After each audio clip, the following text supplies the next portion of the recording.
Thank you, thank you. We may settle down.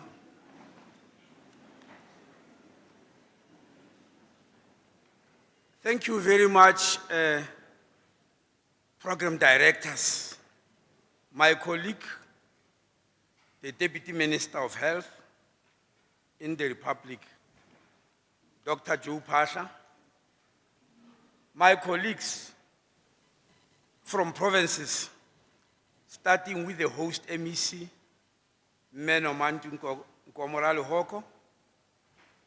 We also have the MEC for Health from Mpumalanga, Me Sasekani Manzini, MEC for Health from the Eastern Cape, Mentandogazi Kapa, MEC for Health from Limpopo, Mediekete Mashiro, MEC for Health from the Free State, Re Munyati Mashati, MEC for Health from Northern Cape, Re Marupin Lukwen, the MEC for Health from Northwest, Les Resid Lolehari was here earlier on. He had to rush somewhere. While I know that protocol has been observed, I could have said so. But I thought it's important to mention them by name and that they are here to show the seriousness of this campaign. That we are all united, belonging to the same family, to come and launch this campaign. The co-chair of SANAC and chair of civil society, Resolin Tugu, the CEO of SANAC, Dr.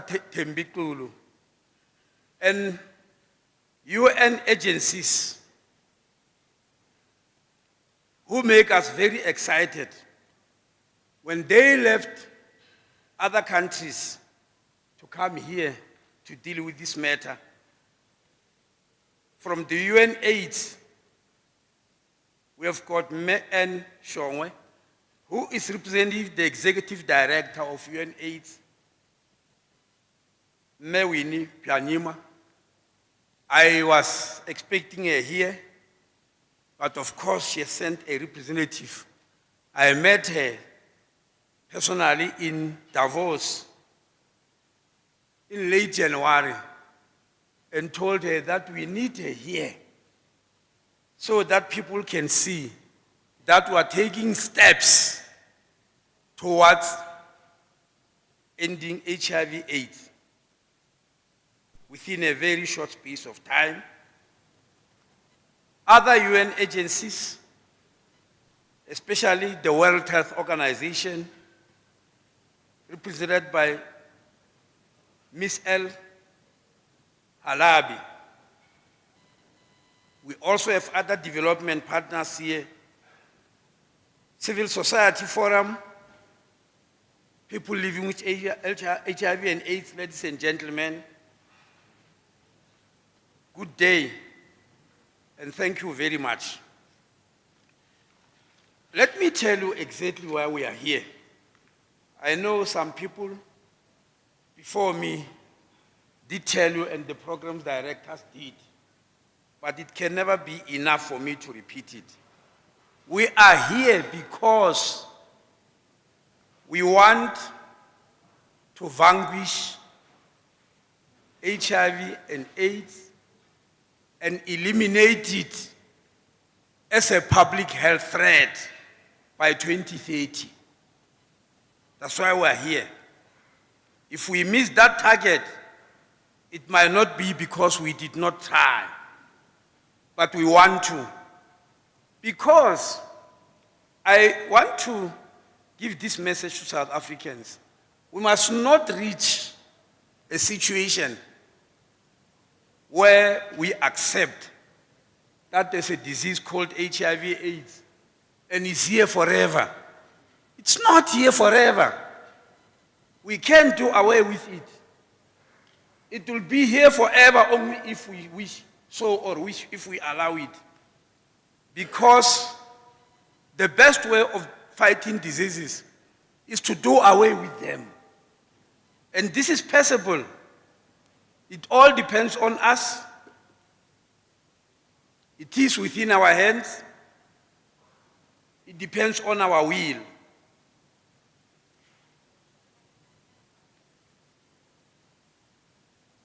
We want to emphasize that because the possibility exists and it has already happened in the past, that the world accept to live with a disease that they can do away with and allow it to be among their midst. We know that there are people living with HIV and AIDS. They are our brothers and sisters, and we are happy that they are always among us and that they've got the courage to face this, and they are living normal lives. However, we are saying we can stop its spreading so that in future we work towards fighting other diseases, but not HIV/AIDS. It must be history. We are scared that the world, especially our country, I'm mentioning our country because it has got the biggest infection rate in the world, but we are scared that the world once allowed this type of thing to happen. In 1882, a German scientist called Robert Koch discovered that there is a germ called Mycobacterium tuberculosis that causes a disease called TB, which became treatable, very treatable. But the world allowed it to live with us. And even today, it is still here because we have allowed it. Many people don't know that in its lifetime, which is still continuing, the disease called TB killed more people than HIV/AIDS itself, Ebola, malaria, yellow fever, cholera, typhoid, COVID-19, influenza, Mpox, all of them added together. TB killed more people than all these diseases added together. But it still did not shake us. That why don't we do away with this disease? We just relaxed as a whole world. I am told that by today, about 2 billion people in the world have been infected by TB. We allowed it. So I'm saying to you, we are not about to agree to allow HIV/AIDS to follow the same course. And that's why we are here to say we need to take the last mile. The last mile towards dealing with this disease. This also happened before. In the same way as we allowed TB to be with us for ages, since it was diagnosed in 1882. Remember, 1882 was the year it was identified, but it has been there for ages. When scientists dig Egyptian mummies, they found the sign of TB there. So it has been there for centuries. But since 1882, we knew its existence, but we allowed it. But other diseases were able to get rid of them.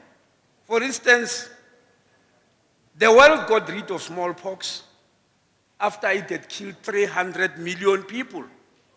But in 1980,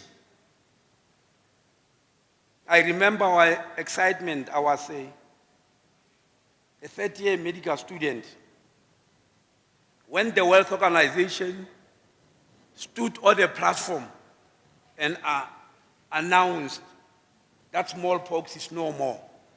Even today, smallpox never traveled us after killing 300 million people worldwide. Because there were campaigns to get rid of it. Well and fine, there was a vaccine. But that vaccine did not just get into the bodies of people. Men and women stood up and ran through the whole length and breadth of the world, the whole corner of the world, and vaccinated people. I was saying earlier on, when I want to check whether you are our age group,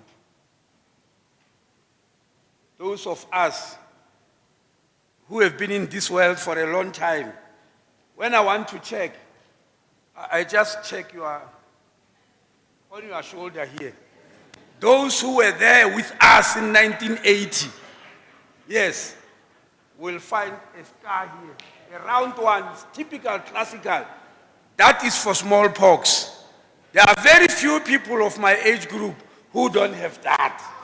Because the World Organization moved every corner, every village, all over and say, we are vaccinating people. We want to do away with this disease that killed so many people. And they were successful. Polio. When I was a kid at primary school, it was never possible to go to any school and find one kid or many walking with calibers because of polio. We were getting used to that. That's normal, that you must just find a kid with calibers. They're moving around, because polio affected their spinal cord. But a campaign again was launched. Today, as I'm standing in front of you, polio is only left in 2 countries. That is Afghanistan and Pakistan. I'm talking about the white polio. And it is there because there were people who made it to persist. Unfortunately, religious leaders in those countries. At some stage, some years back, the World Organization used to describe a concept.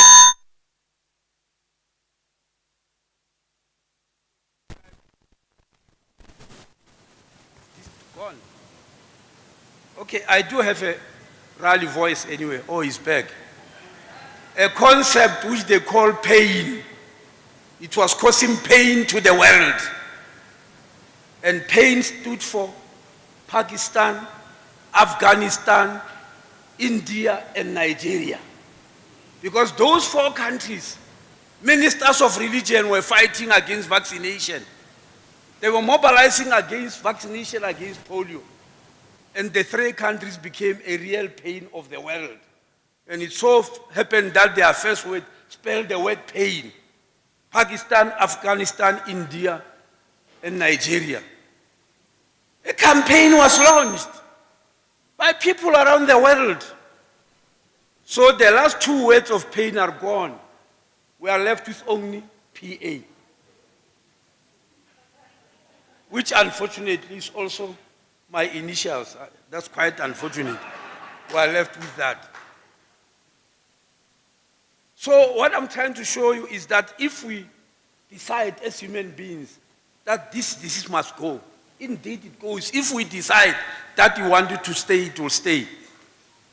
So we have decided that we need to let other diseases go. The simple reason is also that others are coming. And we don't want them to pile on us because they will overcome us. Others are coming. And so let's do away with the old pandemics. It's not my wish that others must come, but we do know why they are coming. And how do we know? We know that unfortunately we are still going to get more pandemics coming. We were wishing when COVID came, the way it harassed us, we lost many people close to us. And the way it harassed us, we wish there could be no other pandemic, unfortunately. Unfortunately, the world is not going to be like that. The other pandemics are coming. And the reason why we know they will be coming, at least, there might be many, but at least we know 3 reasons why pandemics are going to come to us. Reason number 1 is climate change, which one very powerful man in the world doesn't believe it exists. But climate change exists, and when they go to negotiate it in COP17 or what, COP, they call ministers of environment, ministers of Foreign Affairs and other ministers, they all go to meet to negotiate the battle against climate change, the mitigating factors for climate change. And I asked them, why in hell don't you think we must be leading this campaign? Because when climate change starts affecting human beings, it's in health where we're going to feel it, more than in any other sector. It's us in health. So we know that because of climate change, new diseases which we have never seen before are going to emerge because the world will have changed.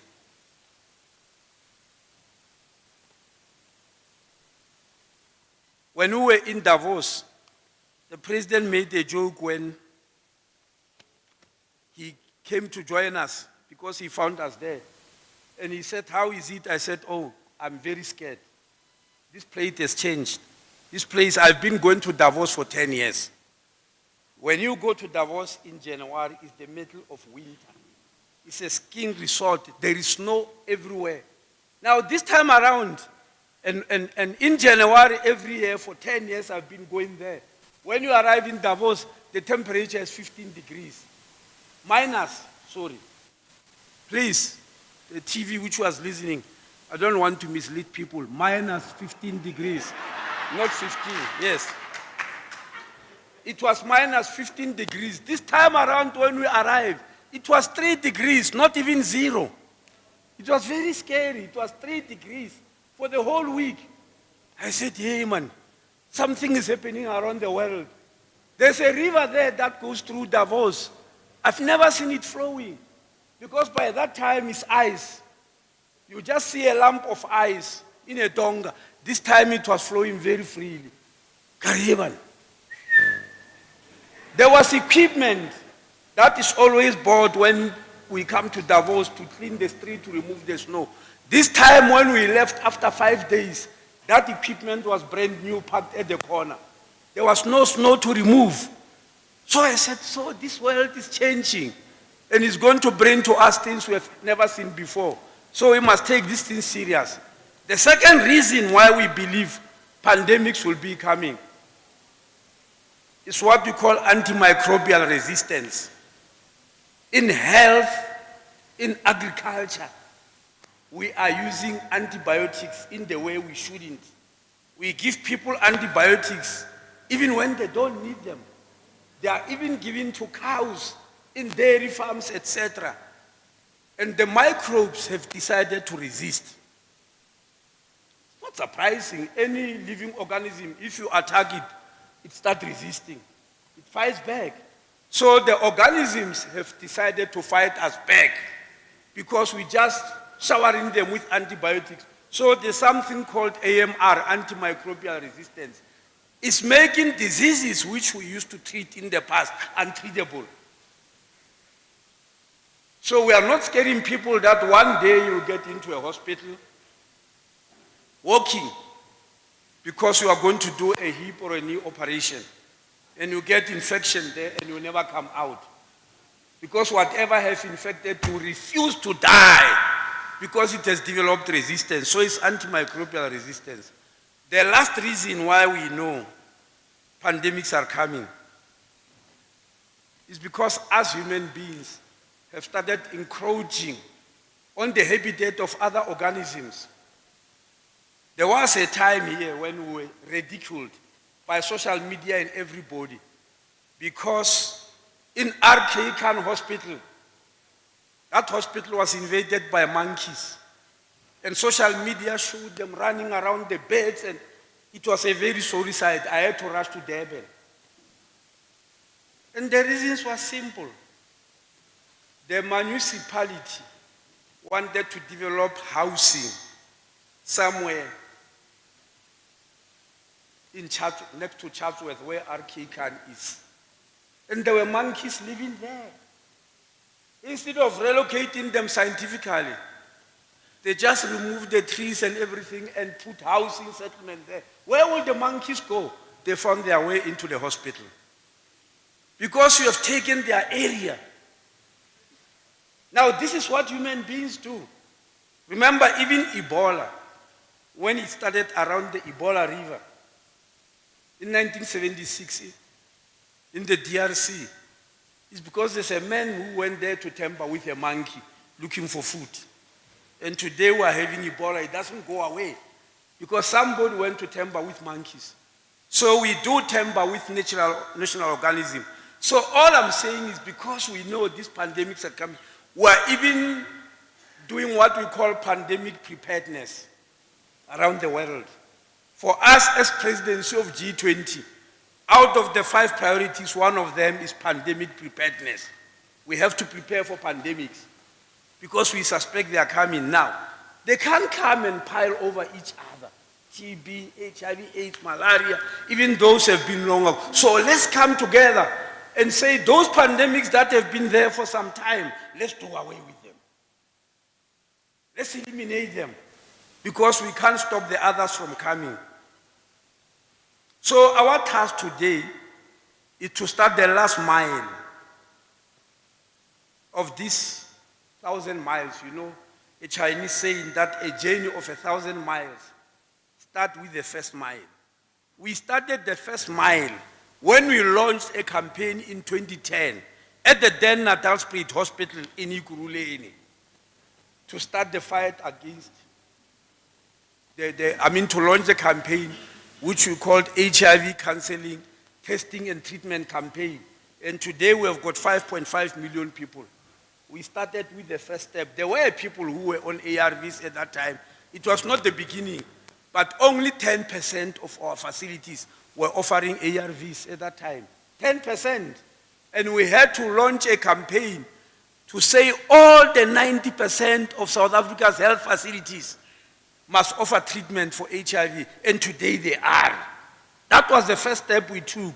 Now today we are saying, in that journey of 1,000 miles, we are starting the last mile by launching this campaign, this time in the city of Johannesburg, here at Chris Hani Baragwanath Hospital and Lillian Goy Health Center. And so let's walk this last mile together.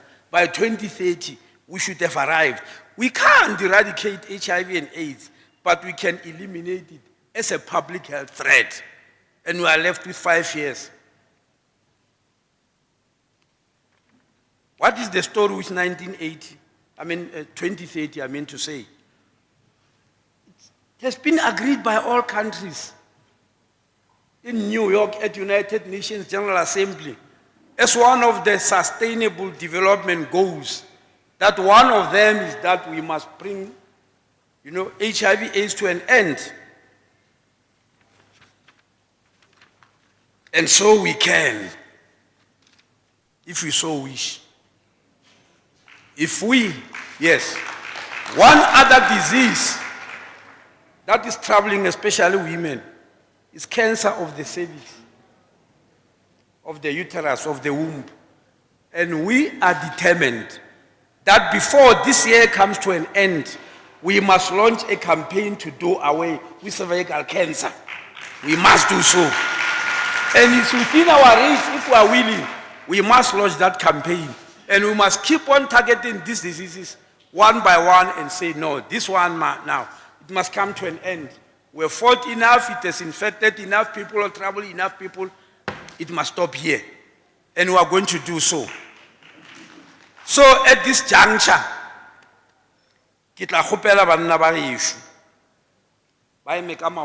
women, this has got nothing to do with discrimination. Please allow me. I know in Zulu culture there are times when they say only men must stand and not women. Now I'm asking men.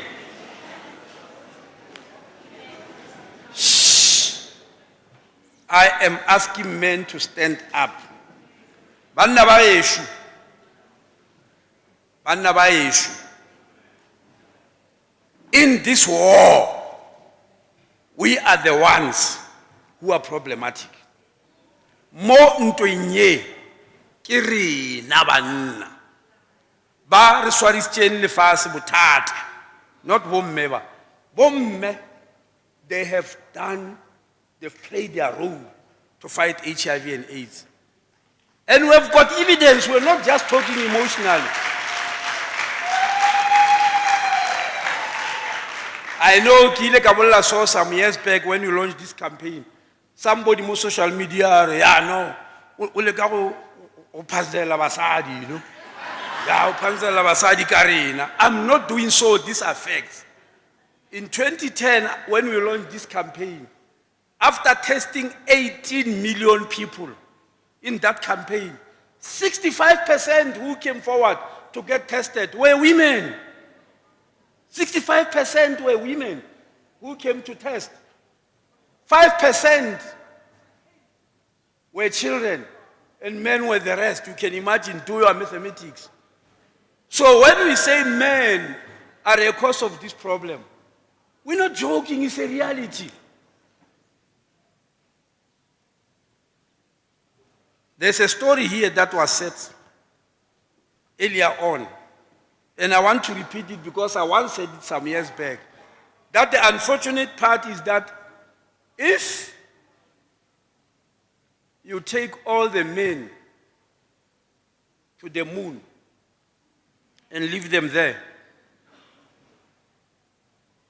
and leave women here on this planet, and all men go to the moon, when they come back after 10 years, HIV/AIDS will be gone. There's no question about it. That is a fact. That is a fact. It will be gone completely. It will be gone. And of course, you will take all men, and because of the position I'm holding, I'm sure I'll remain, because I'll be, yes, you can't, yeah, I mean, you need the supervision, you know. So I'll remain for that. You will take all the others. When they come back, it will be gone. I'm dead sure of that.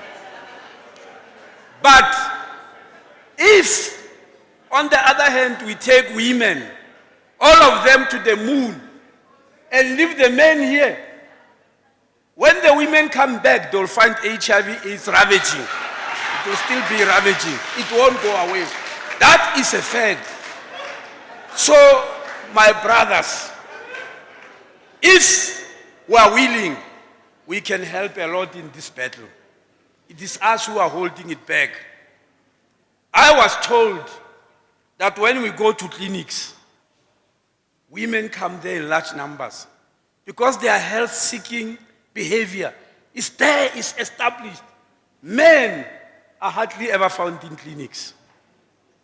Now I got scared because the DDG for HIV and AIDS in the department is Reverend Murewani, and the senior manager in SANAC is Reverend Zone Vutalu. We've got these reverends who are running this campaign, and they tell me, Minister, even in church, men are not there.